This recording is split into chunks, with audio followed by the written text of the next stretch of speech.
What is up, guys? In today's video we're going to be talking about an attachment that made the Striker Burst AR a lot better for me, and that is going to be the thermal sight. As always, if you guys do find this video to be helpful, informative, interesting, remember to give it a like, subscribe if you'd like to see more, and comment down below what sight you like to use on the Striker Burst. So the main reason why I'm tried this out is because, if you guys were unaware, the Striker Burst AR has very little aim assist, but even for keyboard players, it's going to be beneficial to use this. I'll talk about that later on in the video. But the Striker Burst AR has very low aim assist, and this makes it harder to be, consistent with the weapon at medium and long range. And what aim assist typically does is lower your sensitivity when you're on an opponent to make it a little bit easier for you to make those small adjustments needed when aiming. And the thermal sight adds some magnification, and this can make it easier to see enemies at longer ranges, which will benefit you. But it also, when you use a higher magnification sight in this game, it lowers your sensitivity. So this makes your sensitivity feel a little bit more slower, at least on controller. I don't know how this affects keyboard, but I know on controller, the higher magnification sights have a lower sensitivity. And so having the sight lower your sensitivity makes it a little more manageable and makes it feel a little bit more like it has aim assist. I don't think this actually changes anything with the aim assist, but lowering your sensitivity makes it easier to make those small adjustments, and it doesn't impact your other weapons. So like, you wouldn't want to use a really low base ADS sense just for the Striker Burst, because this would probably negatively impact how you feel on like your shotgun or any other weapon. So having it built into the sight adds some benefit. One downside about this higher magnification is typically this makes recoil worse. If you've ever used like the thermal sight Striker AR they have in the game, it feels like it has so much more recoil than the one without a sight or with a red dot. Like, magnifying the perspective magnifies the recoil in a way, or magnifies the perceived recoil.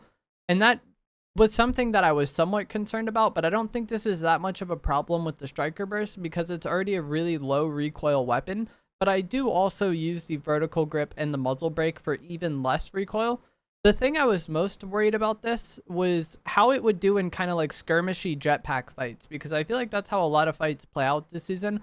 I feel like there's very few fights where like I'm behind cover, my opponent is behind cover, and then the fight is decided by AR damage. Usually it's like you get some tags and then you push with your jetpack, or maybe they damage you and they push with their jetpack. I feel like there's a lot of fights this season where you're using your jetpack and the enemy is using their jetpack while y'all shoot ARs at each other.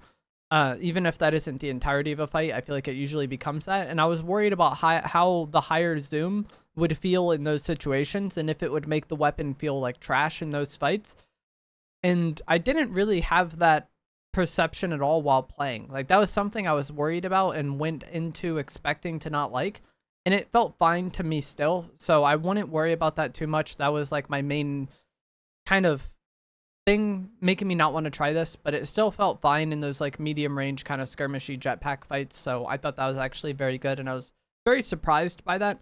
I've had some people tell me that I should use 4x on the Striker AR, or the Striker Burst, and I don't think that's viable. It might be at very long ranges, but like, I feel like those jetpack fights are really where the 4x one would fall off and just not be very good at all, because you are a little too zoomed in. I feel like the thermal is a nice kind of middle ground between having some zoom to lower your sensitivity and make it a little more controllable, but also not too much that it's like hard to like use in medium range. So I think thermal on the Burst is quite good. But I wouldn't recommend using the 4x. And this isn't just beneficial for controller players. Like I said earlier on in the video, a lot of this kind of had to do with like aim assist and like how the weapon feels on controller.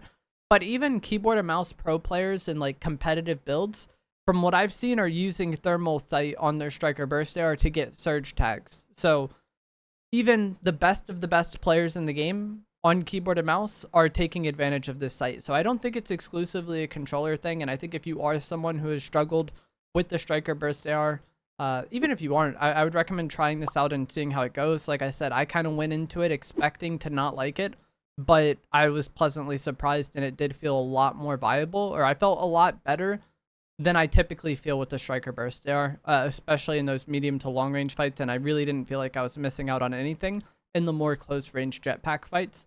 But that is going to be it for this video. I'm going to let some gameplay play out of a recent game I got on stream using this. If you guys did find this to be helpful, informative, interesting, remember to give it a like, subscribe if you would like to see more, and I will see you guys in the next one. Thanks for watching. And getting that off was kind of nice, I'm not gonna lie.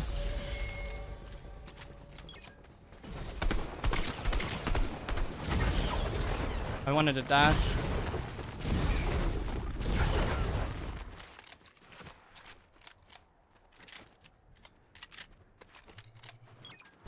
It looked like this guy was drinking minis, but I could be wrong.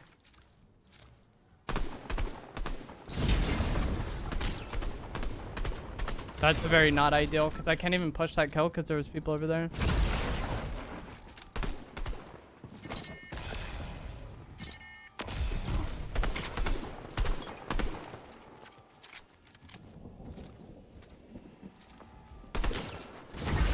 I don't understand what's going on. Like, why everyone just ignored him there? It's so confusing to me. I should get a scan. Okay, yeah. Doesn't say I should get a scan soon. But, like, I feel like the way this match is playing out just makes it so hard to fight.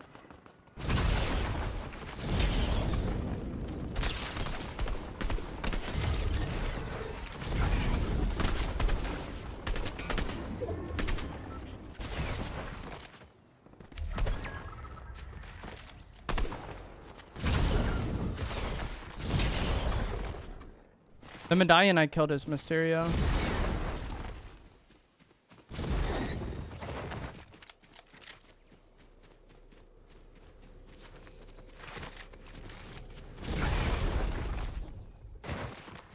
Never beat the shooting allegations? Nah.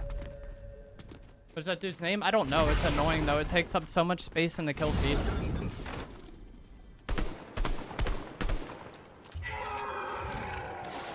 Thank you for the Prime Rick. Enjoy your sub badge emotes and ad previewing for the second month. Thank you so much. I just want my fuel to regen. I'm wondering if that person is still camping in the top part here.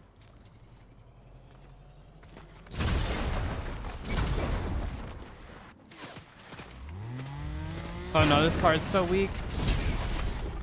There's bait.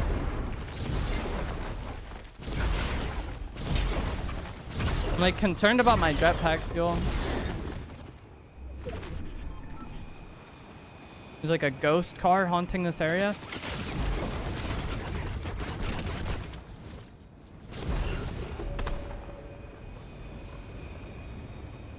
Yeah, my jetpack fuel's not enough to do that. Alright, he's leaving though.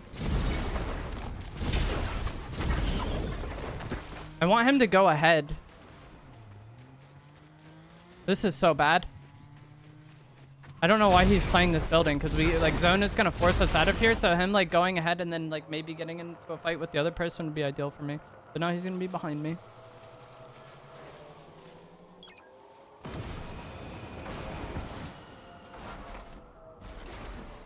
Yeah, exactly. Squad wipe. That's why I was saying it's like hard to fight this lobby. Like everyone's just kind of existing.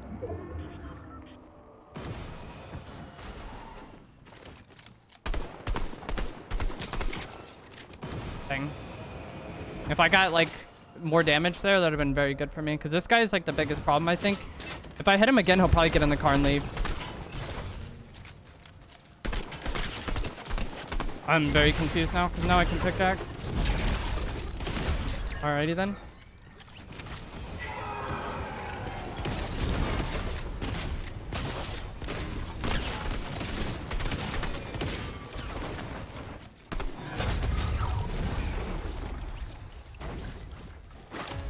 Thank you for the Prime Boost Sound. Enjoy your sub badge emotes and ad previewing, as well as Hawaii. Thank you so much.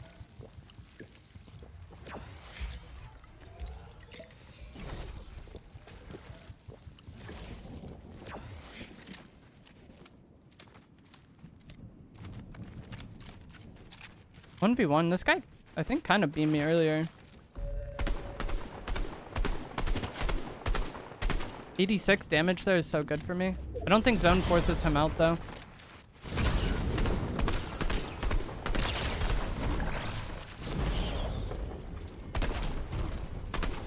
Nice, GG's.